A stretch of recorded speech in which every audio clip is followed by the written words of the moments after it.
많은 한국인들은 중국에 나가는 공식적이나 비공식적인 국부 유출에 대해 잘 모르고 있다고 합니다. 특히 일부 사안은 중국에서 마치 무상으로 한국에 주는 것처럼 해놓고 실제는 막대한 자금을 가져왔습니다. 현재 한국에서 다방면으로 중국으로 빠져나간다는 각종 보조금이나 대여금 등이 있다고 하는데요. 크게 세 가지 경우를 알아보도록 하겠습니다. 첫 번째, 판다. 알고 보니 선물이 아니었다. 대나무만을 먹는 초식성 동물인 판다는 온순하기까지 하고 동물원의 마스코트로 여겨지기도 한다는데요. 티베트 동부나 중국 북서부에 서식하는 판다는 야생에 남아있는 개체수가 1,800여 마리뿐인 희귀종입니다. 지난해 7월 우리나라에서도 최초로 판다 모부의 2세 푸바오가 태어나 화제가 되기도 했습니다. 지난 4일부터 일반인에 공개된 푸바오를 만나기 위해 수많은 사람이 사전 예약에 몰려들 정도로 인기를 끌고 있습니다.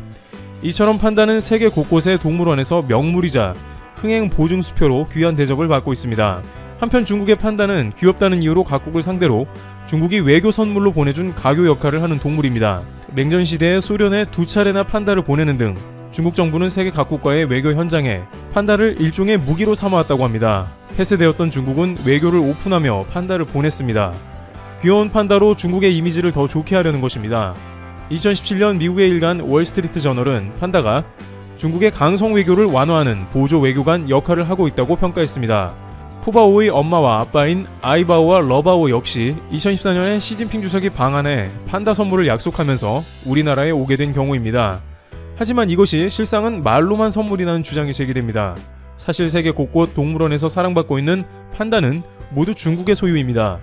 1980년대부터 중국은 판다를 오로지 대여 형식으로 해외에 내보내기 시작했습니다. 그런데 외교적인 선물로 줬다는 판다가 실제로는 매년 10에서 15억을 중국에 지불해야 하는 것으로 나온 것입니다. 각국의 동물원들은 연간 10억 원을 넘게 판다 보호기금 명목으로 지불해야만 합니다.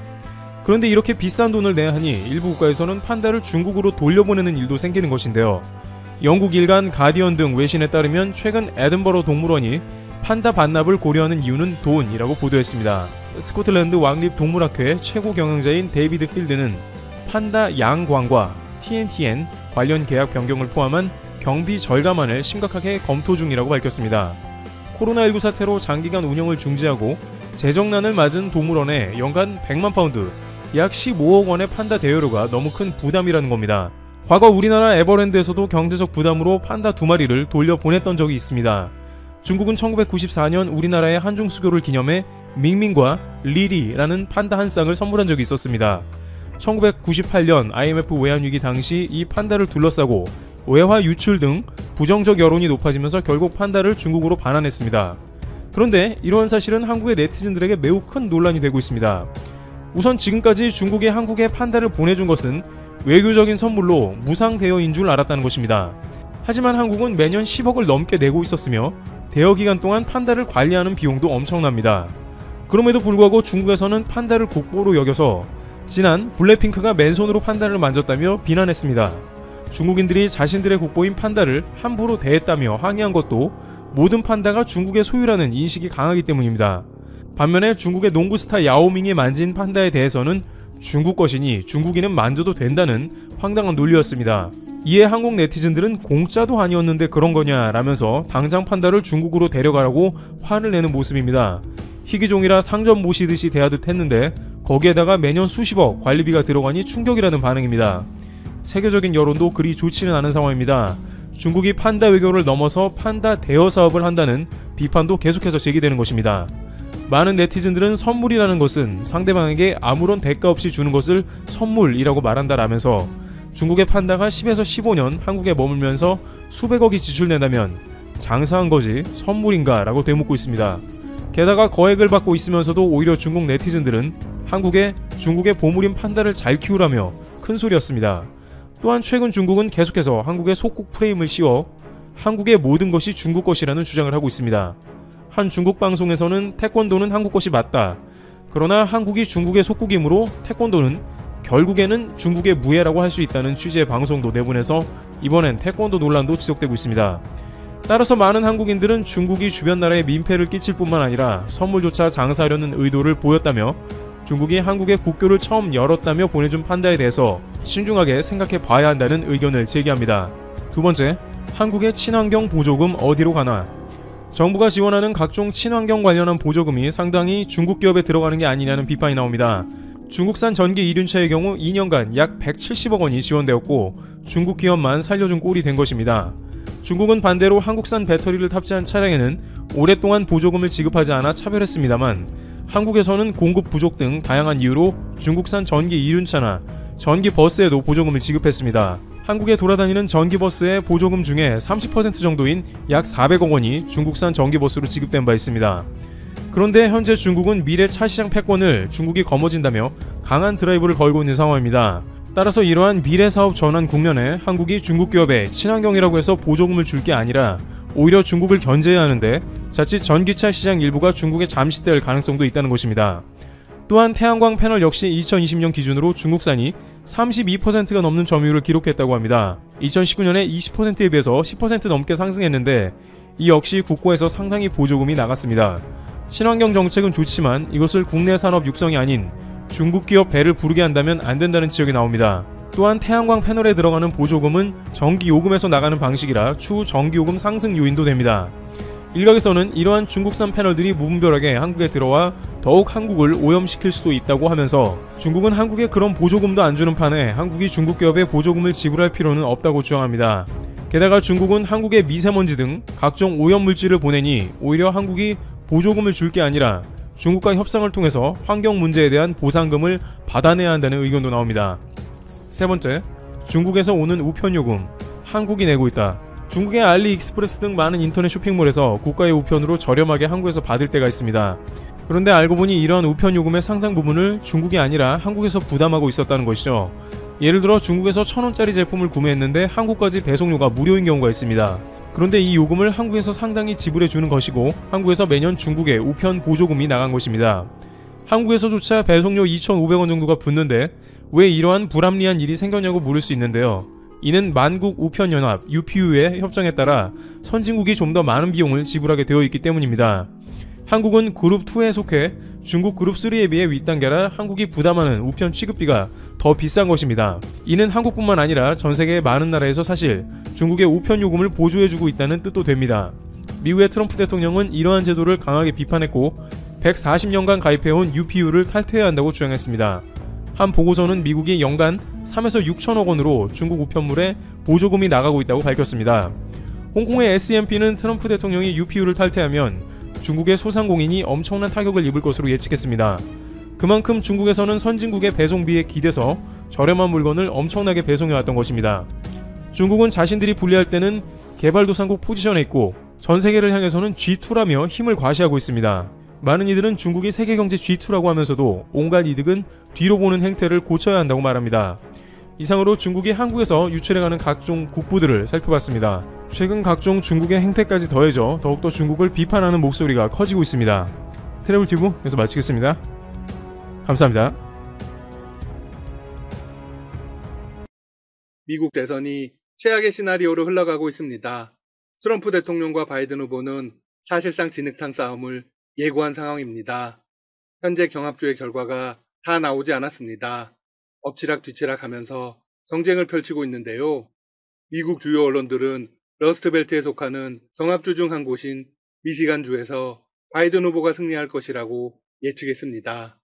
미시간은 97% 개표 상황에서 바이든 후보의 득표율이 49.8%, 트럼프 대통령이 48.6%로 나왔습니다. 1.2%포인트 차이로 바이든 후보가 앞서고 있죠.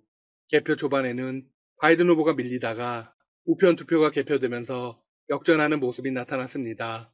미시간주의 선거인단은 16명입니다. 앞서 위스콘신에서 승리한 바이든 후보는 미시간주까지 잡으면 당선이 유력시 됩니다. 미국 대선은 전체 선거인단 538명 가운데 과반인 270명을 확보하면 당선입니다. 그러자 트럼프 대통령은 곧바로 소송전에 돌입했습니다. 대선 결과에 불복을 선언한 것입니다. 트럼프 대통령은 러스트벨트 3개주, 펜실베니아, 미시간, 위스콘신주를 상대로 개표 중단 소송과 재검표를 요구했습니다. 펜실베니아의 경우 우편 투표 접수를 선거일 사흘 뒤까지 받도록 펜실베니아 법원이 허용했던 것을 무효화해달라는 취지의 소송을 냈습니다. 미시간주에 대해서는 의미 있는 접근이 허용될 때까지 개표를 중단해달라는 소송을 미시간 법원에 제기했죠. 아울러 위스콘신주에는 일부 지역에서 개표 결과에 심각한 의구심을 일으키는 부정행위가 있다는 보고가 있었다며 재검표를 요구하겠다고 밝혔습니다. 미시간과 위스콘신은 둘 다 개표 초중반 자신이 앞서다가 바이든 후보가 역전한 핵심 지역입니다. 트럼프 대통령이 미시간과 위스콘신에 집착하는 이유가 뭘까요? 이곳의 승리가 바이든 후보의 당선에 필수적인 곳이기 때문입니다. 바이든 후보는 펜실베니아와 더불어 러스트벨트로 꼽히는 이 세 개의 주의 탈환에 집중해왔습니다.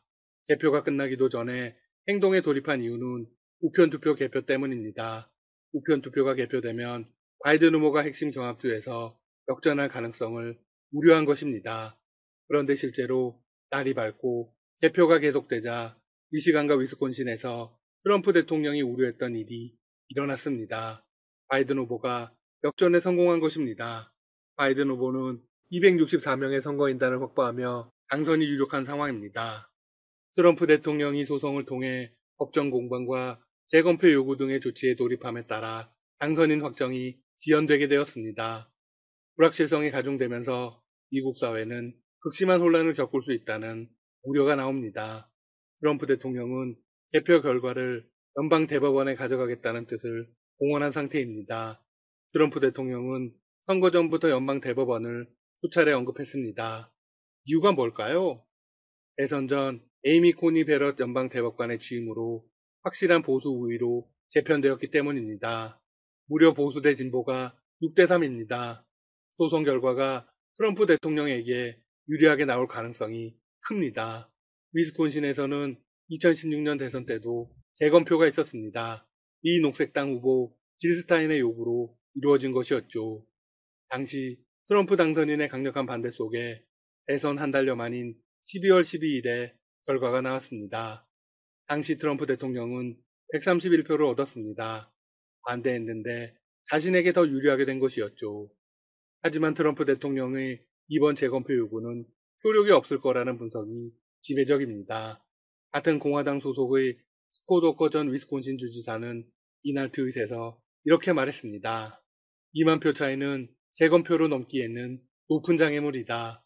한편 트럼프 대통령이 동생 노릇을 자처했던 아베 전 일본 총리가 느닷없이 나섰습니다. 자민당은 아베 전 총리가 정치계에 전면 복귀하기를 원하고 있습니다.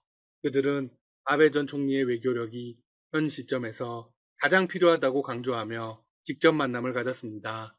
요미우리 신문은 자민당 의원들이 아베 전 총리와 만났던 자리에서 나온 대화를 실었습니다. 그야말로 실소가 나옵니다. 미국 대선 개표 결과에 혼선이 빚어질 경우 트럼프 대통령을 설득할 수 있는 사람은 아베 전 총리뿐이다. 이 화제로 자민당 의원들이 열을 올리고 있다고 합니다. 황당하죠? 트럼프 대통령의 거수기 노릇만 담당했으면서 본인들이 미국의 상황을 해결할 수 있다는 식으로 이야기를 했습니다. 아베 전 총리는 일단 이 같은 분위기 조성에 신중한 입장을 보이고 있다고 합니다. 한편 한국의 경우는 미국 대선 결과에 따라서 어떤 상황을 접하게 될까요? 현재 바이든 후보의 당선이 유력한 상황입니다.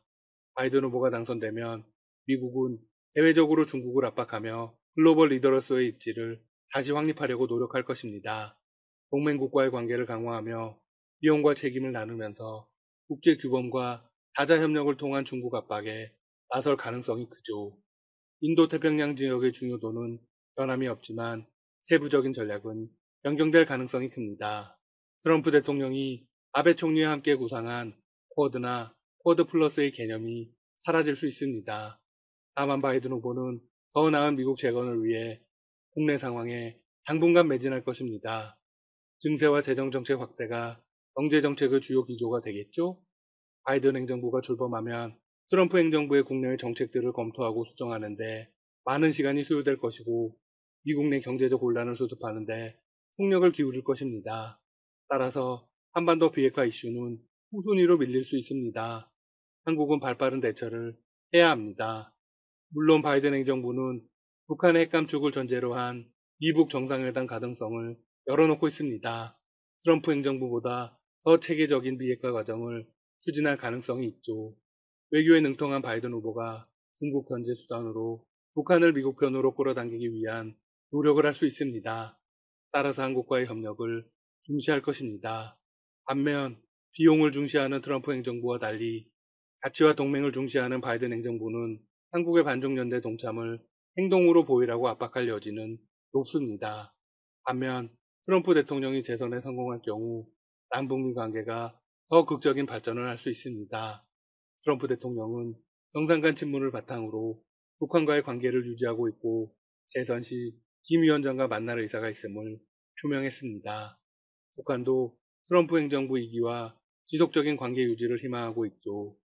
따라서 북한의 존재를 과시하기 위한 전략적 도발 상황을 방지할 수 있다는 긍정적인 측면이 있습니다. 다만 재선 시 기존의 미국 우선주의와 신고립주의를 고수할 것으로 예상됩니다. 대중국 전략도 인도 태평양 코드 전략, 5G 클린 패스, 경제 번영 네트워크 등을 지속적으로 추진하면서 중국을 압박하겠죠? 따라서 동맹국에 대한 동참 압박이 거세질 전망입니다. 결론적으로 누가 되든 남북 관계는 진전이 있겠지만 중국과의 관계는 멀어질 수밖에 없다는 것입니다. 한번 지켜보죠. 지금까지 닥터시사TV였습니다. 여러분 시청해주셔서 감사합니다. 구독과 좋아요 부탁드립니다.